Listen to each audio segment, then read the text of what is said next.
নমস্কার বন্ধুরা, মাই কিচেনের নতুন একটি ভিডিওতে আপনাদের সকলকে জানাই স্বাগত। বর্ষার সর্ষে ইলিশ, সর্ষে ভাপা সবারই তো নিশ্চয়ই খুব পছন্দের। এবার চলুন দেখে নেওয়া যাক দুর্দান্ত স্বাদের এই রুই ভাপার রেসিপি। একবার যদি এভাবে বাড়িতে বানিয়ে খান, বাড়ির সকলের খুব পছন্দ হবে।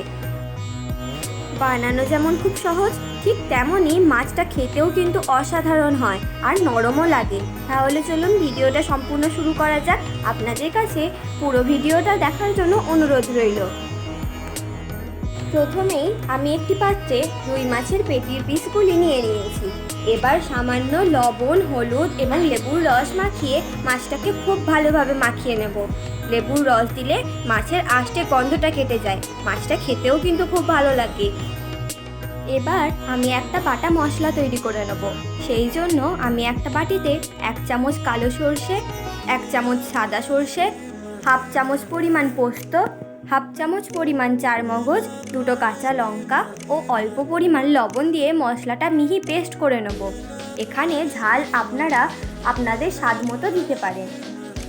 মশলা পেস্ট করে নেবার পর তাতে আবারও পরিমাণ মতো দিতে হবে সামান্য লবণ, কাঁচা সর্ষের তেল এবং সামান্য কাশ্মীরি লঙ্কা গুঁড়ো। এবার পেস্টটাকে খুব ভালোভাবে মাখিয়ে নিতে হবে। এবার ওই পেস্টেই লবণ, হলুদ, লেবুর রস মাখানো মাছগুলো উল্টে পাল্টে খুব ভালোভাবে মাখিয়ে নিয়ে একটা স্টিলের টিফিনে রাখতে হবে। এইভাবে প্রত্যেকটা মাছের গায়ে মশলাটি খুব ভালোভাবে মাখিয়ে নিতে হবে। স্টিলের টিফিনে প্রত্যেকটা মাছ এইভাবে রাখার পর এখানে সামান্য জলের জন্য আমি বাটির মশলা ধোয়া জলটি ব্যবহার করেছি। এরপর ওপর থেকে সামান্য কাঁচা সর্ষের তেল ও কাঁচা লঙ্কা ছড়িয়ে টিফিন আটকে দিতে হবে।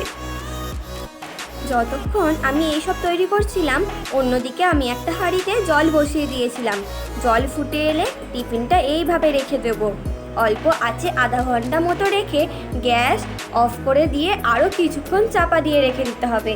ঠান্ডা হয়ে গেলে পরিবেশন করুন গরম ভাতের সাথে এই অসাধারণ স্বাদের রুই ভাপা। রেসিপিটা যদি আপনাদের ভালো লেগে থাকে তাহলে অবশ্যই একটি লাইক, কমেন্ট করে জানাবেন আর চ্যানেলটি সাবস্ক্রাইব করতে ভুলবেন না। আপনাদের একটি লাইক আমার কাছে নতুন নতুন রেসিপির ভিডিও বানানোর উৎসাহ যোগায়। ধন্যবাদ, ভালো থাকবেন।